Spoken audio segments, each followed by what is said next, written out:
Installe-toi et laisse-moi te raconter l'histoire de Evelyn. Dans les sombres failles de Runeterra, le démon nommé Evelyn cherche sa prochaine victime. Elle attire sa proie en se faisant passer pour une femme voluptueuse et dès que sa cible succombe à ses charmes, Evelyn révèle sa véritable nature. Elle inflige alors à sa victime des tourments indicibles et se repaît de sa douleur. Pour un démon, ce ne sont que des plaisirs innocents. Aux yeux du reste de Runeterra, ce sont des contes terrifiants qui rappellent les dangers du désir et de la luxure. Evelyn n'a pas toujours été une dangereuse prédatrice. Tout débuta il y a une éternité, alors qu'elle n'était qu'une forme indécise, primordiale, à peine consciente. Cette boule d'ombre à peine éclose se contenta d'exister, engourdie et insensible pendant des siècles. Elle serait peut-être toujours ainsi si le monde n'ait pas sombré dans les conflits. Les guerres runiques, comme on les nomma par la suite, furent à l'origine d'une ère de souffrance telle que le monde n'en avait jamais connue. Dans tout Runeterra, les gens ressentaient de la douleur, de l'angoisse, de la tristesse. L'ombre commença alors à s'agiter. Le néant qu'elle avait connu pendant si longtemps avait cédé la place aux vibrations frénétiques d'un monde à l'agonie. La créature frémissait d'excitation. Les guerres runiques gagnant en intensité, les tourments du monde devinrent si palpables que l'ombre eut l'impression d'exploser. Elle absorba, toute la douleur de Runeterra, et cela provoquait en elle un plaisir sans limite. Cette sensation nourrit la créature, et, au fil du temps, la transforma en bien plus. Elle devint un démon, un maléfique parasite spirituel qui se repaît des plus viles émotions humaines. Quand les guerres finirent par s'éteindre, la souffrance du monde se dissipa et le démon en fut désespéré. Le seul plaisir qu'il eût jamais connu, il le devait au malheur des autres créatures. Sans leur douleur, il ne ressentait rien, comme à ses premiers jours. Si le monde ne fournissait pas au démon la souffrance dont il avait besoin, il la provoquerait lui-même. Il devait infliger de la souffrance aux autres pour retrouver ce plaisir exceptionnel. Au début, capturer des proies ne fut pas si facile. Dans sa forme d'ombre, il pouvait se déplacer sans être vu, mais pour toucher un humain, il lui fallait une forme plus tangible. Il fit plusieurs tentatives pour se créer un corps en concentrant son ombre. Mais à chaque nouvel essai, le résultat était bien plus hideux que le précédent, et cela faisait fuir sa proie. Le démon comprit qu'il devait prendre une forme qui serait plaisante, une forme qui non seulement attirerait des victimes entre ses griffes, mais qui correspondrait si bien à leurs désirs qu'elles seraient en extase devant elle. Leur souffrance n'en serait que plus délicieuse. Il commença alors à étudier ses proies, il façonna sa chair selon leur goût, apprit à dire ce qu'il voulait entendre, à marcher de façon à les attirer. En quelques semaines, le démon avait perfectionné son aspect, capturant des douzaines d'amants, transis avant de les torturer à mort. Evelyn se régale de l'exquise douleur de chacune de ses victimes, mais elle en veut encore plus.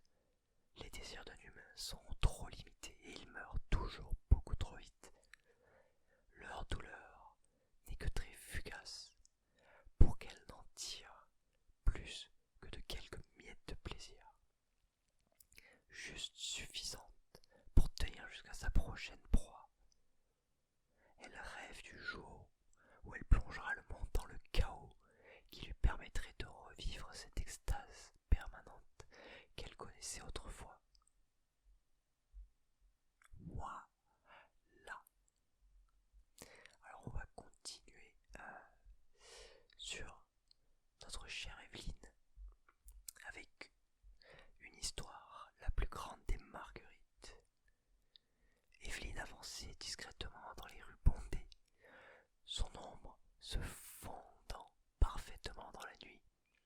Ses yeux brillaient au cœur de la pénombre, mais seul un observateur attentif aurait pu le remarquer.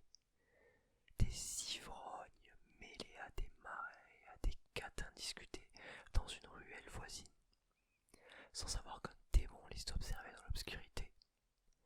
Mais le démon, lui, les voyait tous parfaitement, les jugeant d'un œil exercé. Le regard d'Evelyne s'arrêta sur un homme allongé dans le caniveau, une bouteille de vin bon marché entre les mains. En temps ordinaire, elle n'aurait pas pris la peine de s'intéresser à un homme dans un tel état, mais elle était affamée depuis des jours et suffisamment désespérée pour l'envisager, ne serait-ce qu'un instant. Ce serait tellement facile.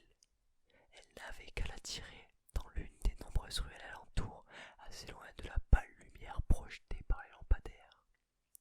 Cette pensée disparut quand elle vit un cafard aller et venir sur le visage de l'ivrogne. Dans un tel état d'ébriété, il ne ressentirait rien. Son excitation ne serait qu'émoussée, sans cette envie urgente d'assouvir leur désir qu'elle aimait voir chez ses victimes avant de les détruire. Elle pourrait lui arracher un bras tout entier avant qu'il parvienne à hurler. Et ce serait un problème. Au fil de ces innombrables repas, Evelyne avait appris tout ce qu'il y avait à savoir de ses goûts. Elle préférait... Non, il fallait que ses victimes ressentent chaque pincement, chaque morsure, chaque morceau de chair qu'elle arrachait de ses griffes. Un homme dans un tel état n'aurait aucun goût. Il ne mériterait pas son précieux temps. Elle oublia l'ivrogne et continua son chemin le long de la ruelle boueuse jusqu'à parvenir devant les fenêtres d'une taverne humide éclairée à la chandelle. Une femme grasse ouvrit violemment la porte en rôtant avant de partir en titubant dans la nuit. Un pilon de dinde à moitié dévoré dans la main. Pendant un instant, Evelyne envisagea la femme. Comment elle pourrait la pousser à l'embrasser avant de lui faire subir un enfer indescriptible. Le démon observa la femme avaler ce qu'il restait de chair sur le pilon, sans même en apprécier le goût. Il y avait quelque chose au fond d'elle, une mélancolie qui souillerait son plaisir. Evelyne préférait infliger elle-même la douleur. Le démon continua d'avancer, glissant dans les sombres de la ville. Rencontra deux autres ivrognes, un mendiant demandant l'aumône, un couple en pleine dispute. Evelyne les trouva tous sans le moindre intérêt. Les faire s'ouvrir serait comme arracher les pétales d'une rose déjà fanée. Elle préférait ces marguerites grandes et fraîches, celles qui sont les plus agréables à couper. Elle fut prise d'une terrible inquiétude, et si elle avait fait une erreur en choisissant cet endroit pitoyable comme terrain de chasse, et si, d'un instant à l'autre, ce qui restait encore du plaisir arraché à sa dernière victime s'évanouissait, la laissant seule dans le néant, ce creux vide au fond d'elle où devraient se trouver les émotions. C'est alors qu'elle le vit. Un homme qui rayonnait de bonheur en sortant d'un bar réservé à l'élite. Il était pimpant, mais pas à outrance, et il chantonnait un air enjoué en descendant la rue, un bouquet de fleurs sous le coude. Les deux tentacules acérés d'Evelyne en frémirent d'excitation. Même à distance, elle pouvait sentir que cet homme était parfaitement satisfait de son sort. Elle fonça derrière lui, prenant soin de ne pas perdre la trace de sa proie, ni de l'alerter de sa présence. Il marcha près d'une demi-heure avant de s'engager sur un long chemin qui menait à un modeste manoir en pierre. Au bout de ce chemin, l'homme poussa une lourde porte en chêne et entra chez lui. Evelyne observa sans ciller les fenêtres, regardant l'homme allumer une à une les chandelles de sa demeure. Une femme mince à l'allure austère, portant une robe de soirée à col fermé, entra et salua l'homme en l'embrassant. Elle frémit d'une légère surprise en acceptant les fleurs.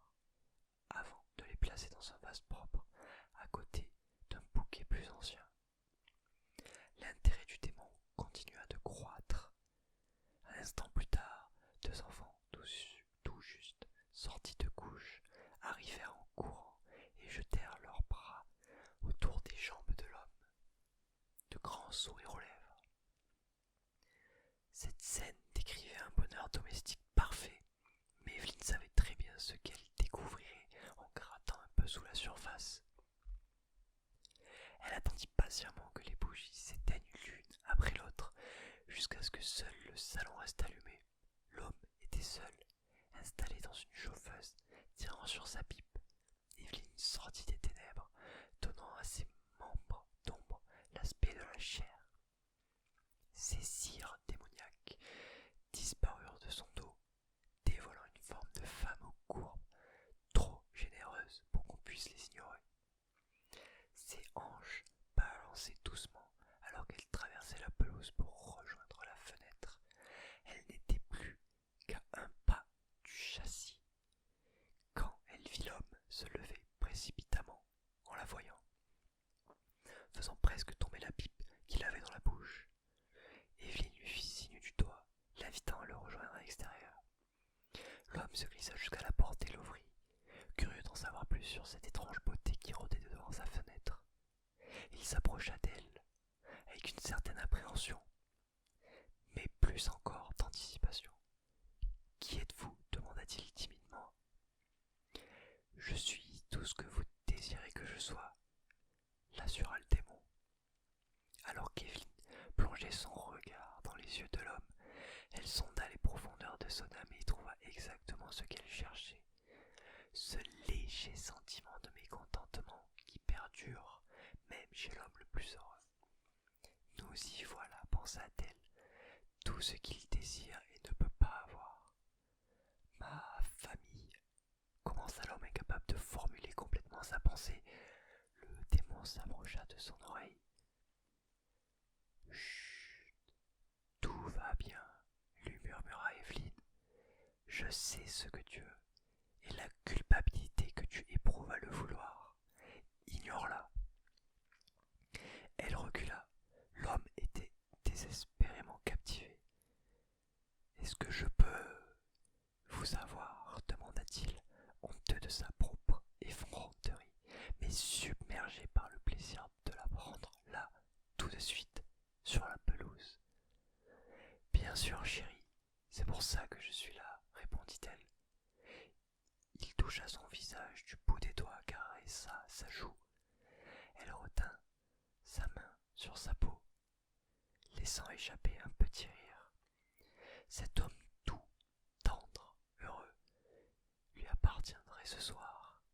Il avait tant de souffrances à offrir, et elle lui prendrait tout. Derrière eux, un bruissement de pas feutrés approcha de la porte grande ouverte. « Tout va bien, mon amour ?» demanda la maîtresse de maison. « Tout va bien, très cher », répondit le démon devant l'homme médusé. La situation était encore plus intéressante, les perspectives plus excitantes.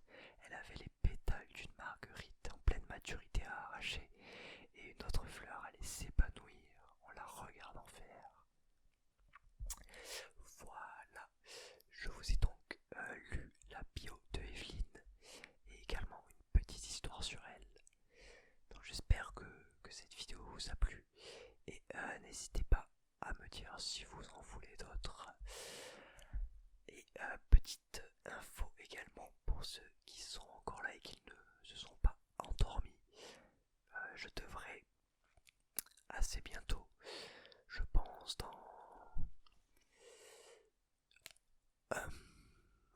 allez, un mois et demi, faire l'acquisition d'un Blue Yeti qui sera bien plus adéquat et qui pourra fournir une qualité nettement supérieure pour mes vidéos. Voilà, donc en tout cas j'espère que ça vous a plu, je vous souhaite